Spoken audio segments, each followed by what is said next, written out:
Las fortalezas principales en nuestro trabajo, y también es verdad que hay que contextualizarlo mucho, ¿no?, en la entidad en la que trabajo, es que todo el equipo está formado por personas con muchísima experiencia.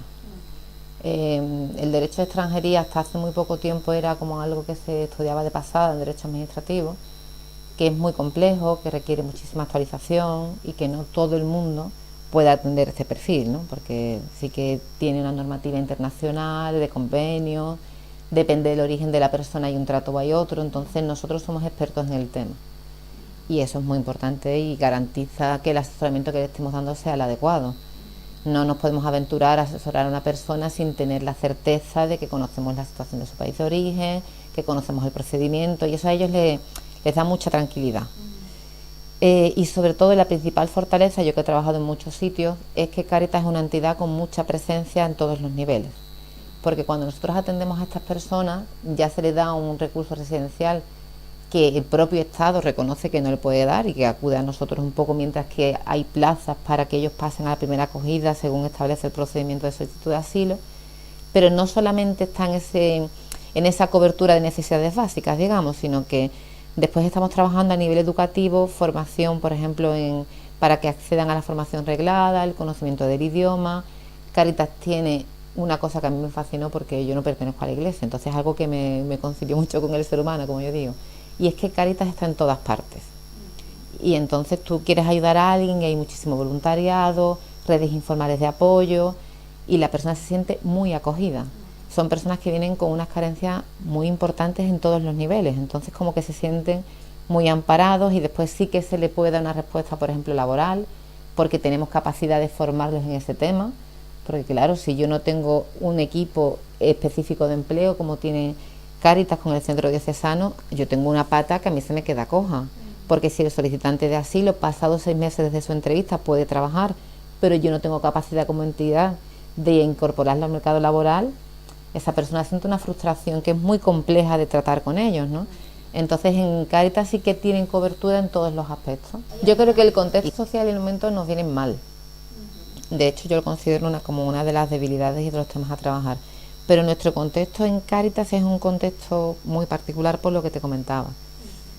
Es cierto que a nivel social en Sevilla en concreto no hay un rechazo muy duro, no te encuentras con manifestaciones así muy racistas, ni sí que es verdad que el andaluz en general es muy acogedor, es verdad lo que dicen, no hay manifestaciones explícitas, después te encuentras muchas cosas que a poco que rascas salen, ¿no? Pero en nuestro contexto en concreto, con lo que te comentaba, como ellos llegan a Cáritas, y Cáritas es mucho, pues sí que ese amparo le favorece.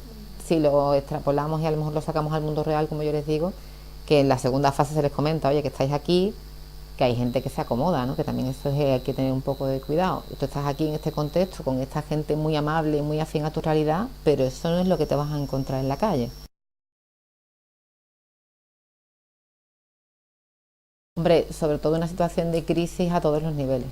Yo creo que la crisis que tenemos ahora mismo no es solo económica, es una crisis que ha afectado a todo, ¿no?, en el tema educativo, en el tema social, en el tema incluso en el trato humano. Creo que estamos en un momento en el que la gente es muy individual, que nos cuesta mucho empatizar, y la crisis no creo que sea solo que no hay trabajo. Yo en el tiempo que llevo trabajando con inmigración siempre he defendido que en nivel medio, la gente no es racista porque el que está al lado tuya sea negro, sino porque hay una escasez de recursos que hace que la gente considere que hay más competencia. Y entonces está también el tema de los medios de comunicación, ¿no?, que la imagen que nos dan es que avalancha de inmigrantes, llegan 2000, pero es que de esos 2000, yo cuando di las charlas lo comento muchas veces e intento un poco que muchos no se secan, para que sea un tema así visual, ¿no? Es que si hay acuerdo de devolución con Argelia, esa persona tal y como lo cogen lo montan en el ferry que va para atrás, y eso no se dice, ¿no? O de las devoluciones en caliente que están ocurriendo en la valla. Entonces como la sensación de llegan, no podemos absorber ni admitir todo lo que nos están llegando, porque somos una sociedad que no tiene esa capacidad de acogida, y da como una angustia. Tú me des los medios de comunicación y creo que eso se tiene que trabajar mucho. La realidad, hombre, es cierto que sí, que han aumentado mucho las personas que entran por un puesto fronterizo no habilitado, pero no es verdad que todos se queden. y no es verdad que nuestra capacidad de acogida sea tan limitada como nos venden, y esa información no se sabe. Oye, pero que tú sabes que todos estos que llegan, muchos son devueltos, o tú sabes que estos que están llegando vienen de una situación en guerra. No conocemos la realidad africana. Conocemos los atentados que nos interesan y cuando mueren otras personas no se filtra, no se sabe, y sí que es necesario que esa realidad sea también puesta en valor, ¿no?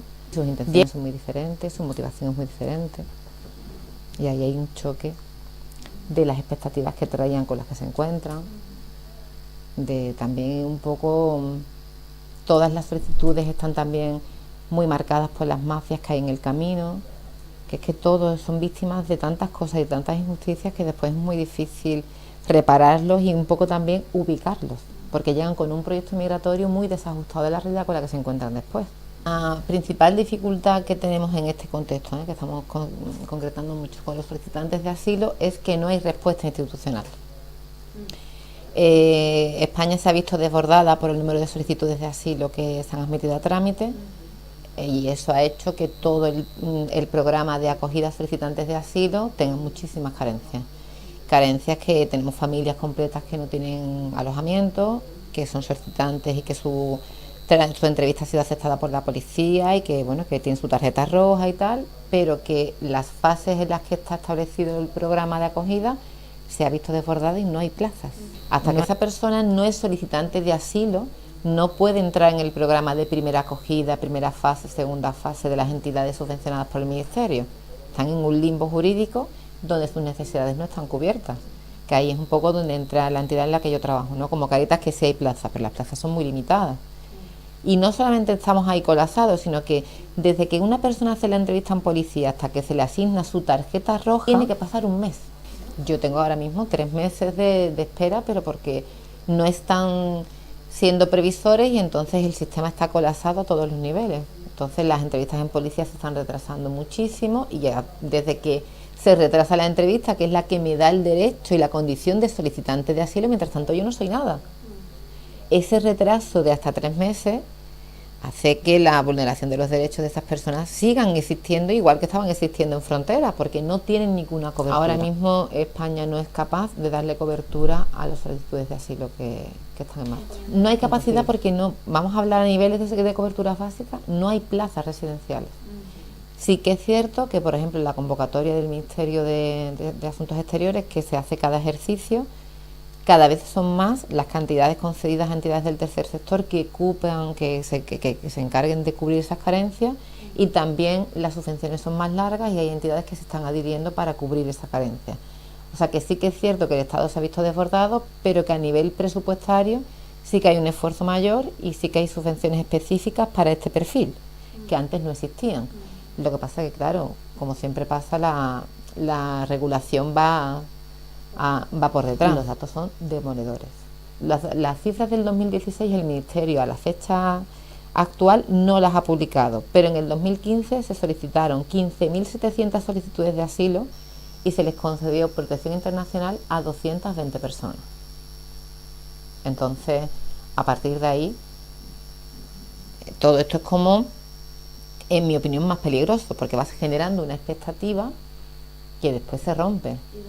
Y unos vacíos, porque tenemos que tener en cuenta que si hemos dicho que un solicitante de asilo, pasados los 6 meses desde su entrevista policial, pueden trabajar, el plazo medio de resolución de un expediente de asilo puede ser 20 meses, 2 años, incluso 3 años, 4.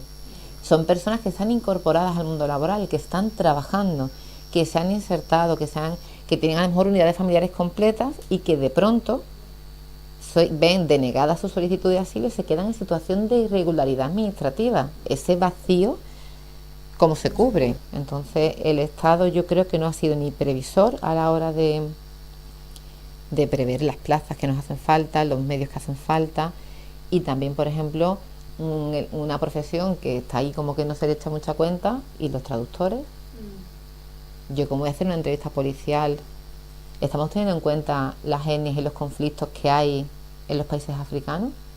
No pretenderemos que una persona que viene de Burkina hable con naturalidad si el que está como traductor resulta que es de la tribu contraria, que son elementos que condicionan una solicitud, porque claro, yo me voy a creer que tú vas a decir lo que yo estoy diciendo, me veo con la libertad de contarte mi motivo de asilo.